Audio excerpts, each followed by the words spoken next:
గత ఎన్నికల్లో దాదాపు అన్ని మున్సిపాలిటీలను కార్పొరేషన్లను వైఎస్ఆర్సీపీ గెలుచుకుంది. వాటిలో మెజారిటీ సభ్యులు వైఎస్ఆర్సీపీకి చెందినవారే. కూటమి పార్టీలో అధికారంలోకి వచ్చిన తర్వాత కార్పొరేషన్లు మున్సిపాలిటీల్లో పాగా వేయడానికి కుట్రలు మొదలుపెట్టింది. ఈ క్రమంలో 4 కార్పొరేషన్లు 6 మున్సిపాలిటీల్లో పలు పదవులకు ఎన్నికలు రాగానే బలం లేకపోయినా సరే వాటిని గెలవటానికి కూటమి పార్టీల నేతలు, ముఖ్యంగా టీడీపీ నేతలు చేసిన అరాచకాలన్నీ ఇన్ని కావు. సంఖ్యాబలం లేకున్నా దాడులు దౌర్జన్యాలతో పదవులను లాక్కున్నారు. ప్రజాస్వామ్యాన్ని, రాజ్యాంగ విలువల్ని మంటగలిపారు. వైఎస్ఆర్సీపీకి చెందిన సభ్యులను కిడ్నాప్ చేయటం, బెదిరించడం ద్వారా పదవులు లాక్కొని అరాచక పాలనకు సరికొత్త భాష్యం చెప్పారు. ఫిరాయింపులను ప్రోత్సహించి దొడ్డిదారులో, దొంగదారుల్లో రాజకీయాలు నడుపుతూ దొంగ దెబ్బ కొట్టే దరిద్రపు గొట్టు దిగజారుడు రాజకీయాలపై ప్రముఖ జర్నలిస్ట్ కొమ్మినేని శ్రీనివాసరావు కామెంట్ చూద్దాం. 1982లో తెలుగుదేశం పార్టీని స్థాపించిన ఎన్టీ రామారావు చాలా స్పష్టంగా ఒక షరతు పెట్టారు. ఆయా పదవుల్లో ఉన్న వేరే పార్టీ నేతలు ఎవరైనా టీడీపీలో చేరాలనుకుంటే తప్పనిసరిగా ఆ పదవులకు రాజీనామా చేసి రావాల్సిందేనని ఆయన తేల్చి చెప్పారు. అంతకుముందు కాంగ్రెస్ ప్రభుత్వాల్లో ఉన్న ఆయారాం గయారాంల సంస్కృతితో ఇసుగు చెందిన ప్రజలు ఇక ఫిరాయింపుల పర్వాలకు తెరపడుతుందని ఆనందం చెందారు. ఎన్టీఆర్ నిర్ణయాన్ని మేధావులు స్వాగతించారు. 4 కాంగ్రెస్ ఎమ్మెల్యేలు టీడీపీలో చేరడానికి అప్పట్లో సిద్ధమైన 3 ఎమ్మెల్యేలు పదవులు వదులుకోవడానికి ఇష్టపడలేదు. ఒక్క నాదెండ్ల భాస్కర్రావు మాత్రమే ఎమ్మెల్యే పదవికి రాజీనామా చేసి టీడీపీలో ప్రవేశించారు.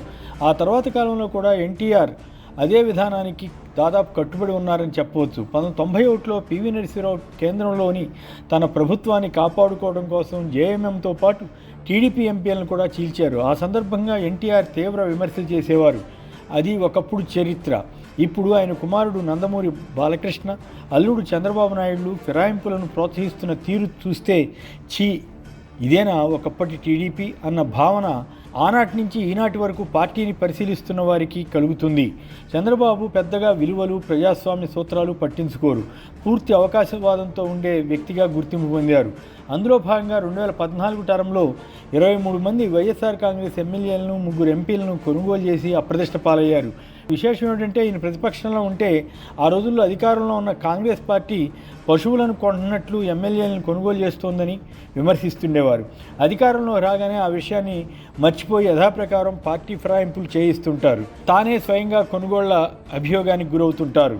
ఆయన ఎన్టీఆర్ అల్లుడు, కాంగ్రెస్ నుంచి వచ్చి టీడీపీని కబ్జా చేసిన నేత గనుక చంద్రబాబు అంతేలే అని సరిపెట్టుకుంటారు. కానీ స్వయాన ఎన్టీఆర్ వారసుడైన నందమూరి బాలకృష్ణ సైతం టీడీపీ మూల సిద్ధాంతాలను గాలికి వదిలేసి తన తండ్రి ఆశయాలను మంటగలిపారు. ఆయన ఎమ్మెల్యేగా ప్రాతినిధ్యం వహిస్తున్న హిందూపూర్ మున్సిపాలిటీని టీడీపీ పరం చేయడానికి కోసం అనుసరించిన దిక్కుమాలిన రాజకీయాలు ఎన్టీఆర్ ఆత్మకు క్షోభ మిగులుస్తాయని చెప్పాలి. ఈ మధ్యనే బాలకృష్ణకు కేంద్ర ప్రభుత్వం పద్మభూషణ్ బిరుదు ప్రకటించింది. ఆడపిల్లలను ఉద్దేశించి అనుచితంగా మాట్లాడి పలువురు విమర్శలకు గురైన బాలకృష్ణకు ఈ బిరుదు ఎలా ఇచ్చారో తెలియదు. కానీ ఆయన ముఖ్యమంత్రి చంద్రబాబు నాయుడు బావమరిది కావడం ఒక ప్రధాన అర్హతగా తీసుకుని పద్మభూషణ్ బిరుదును కేంద్రం ప్రకటించి ఉండవచ్చు. బిరుదు వచ్చిందిలే అనుకుంటే దానికి తగ్గట్లుగా పద్ధతిగా ఉంటారులే అనుకుంటే బాలకృష్ణ మళ్ళీ వివాదాస్పదంగా వ్యవహరించి పరువు తీసుకుంటున్నారు. గత మున్సిపల్ ఎన్నికల్లో 38 వార్డుల్లో 30 వార్డుల్ని హిందూపూర్లో వైసీపీ గెలుచుకుంది. అనూహ్యంగా టీడీపీ, జనసేన, బీజేపీ కూటమి శాసనసభ ఎన్నికల్లో గెలిచి అధికారం సాధించడంతో ఆ పార్టీల దృష్టి స్థానిక సంస్థలపై పడింది. వీలైన చోట్ల ఇప్పటికే కొందరు మేయర్లు, కార్పొరేటర్లు, కౌన్సిలర్లను చంద్రబాబు, లోకేష్లు ఎమ్మెల్యేల ద్వారా ప్రలోభపెట్టి ఆకర్షించారు. ఈ తరుణంలో ఖాళీగా ఉన్న మున్సిపల్ చైర్మన్, వైస్ చైర్మన్ ఎన్నికల్లో కూడా ఎలాగైనా గెలవాలని టీడీపీ తలపెట్టింది.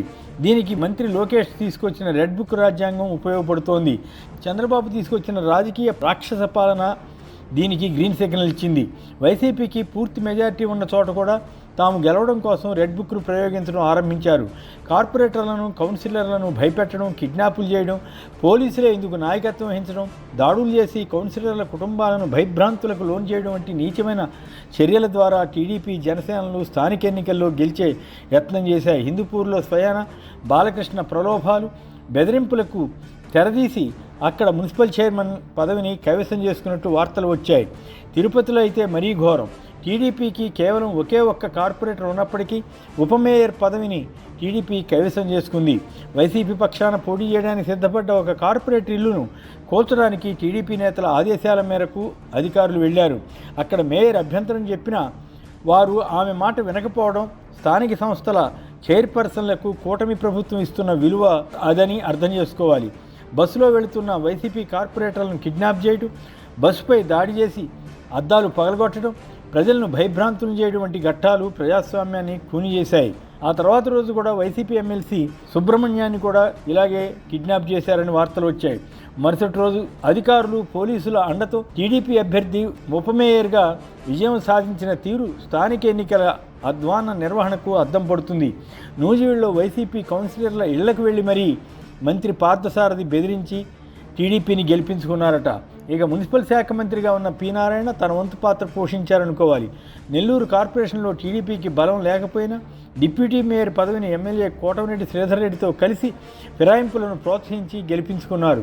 స్థానిక సంస్థల్లో ఫిరాయింపులను నిరోధించవలసిన మంత్రి నారాయణే ఇలా అరాచకంగా వ్యవహరించడం కూటమి ప్రభుత్వ అధ్వాన పాలనకు నిదర్శనంగా కనిపిస్తుంది. పిడుగురాళ్లలో సైతం ఇదే తరహా పరిస్థితి. తుని మున్సిపల్ వైస్ చైర్మన్ ఎన్నిక జరిగే హాల్ను టీడీపీ గుండాలు ఆక్రమించుకున్నారట. ఇంత అరాచకంగా పాలన సాగుతుంటే ఎల్లో మీడియా, ఈనాడు, ఆంధ్రజ్యోతి వంటివి ఈ ఘట్టాలను రిపోర్ట్ చేయకుండా పురపాలికల్లో కూటమి జెండా అని నిస్సిగ్గుగా కథనాలు ఇచ్చాయి. చిత్రం ఏమిటంటే, లేస్తే మనిషిని కాదు అంటూ బెదిరించే జనసేన అధినేత ఉప ముఖ్యమంత్రి పవన్ కళ్యాణ్ ఇలాంటి అక్రమాలు ఎన్ని జరుగుతున్నా, తన పార్టీ వారి పాత్ర కూడా కనిపిస్తున్నా నోరు మెదపడం లేదు. మరోవైపు పవన్ కళ్యాణ్ సోదరుడు నాగబాబు ప్రభుత్వాన్ని ప్రశ్నించే వారిని కుక్కలతో పోల్చుతున్నారు. అధికారం తలకెక్కితే ఎలా మాట్లాడతారో చెప్పడానికి నాగబాబు వ్యాఖ్యలే నిదర్శనంగా ఉంటాయి. ఏది ఏమైనా ఏపీలో రోజు రోజుకు పరిస్థితి ఎంతగా దిగజారుతోందో ప్రజలు అర్థం చేసుకుంటున్నారు. భవిష్యత్తులో కూటమి పాలకులకు ప్రజలు గుణపాఠం చెప్పకుండా ఉంటారా?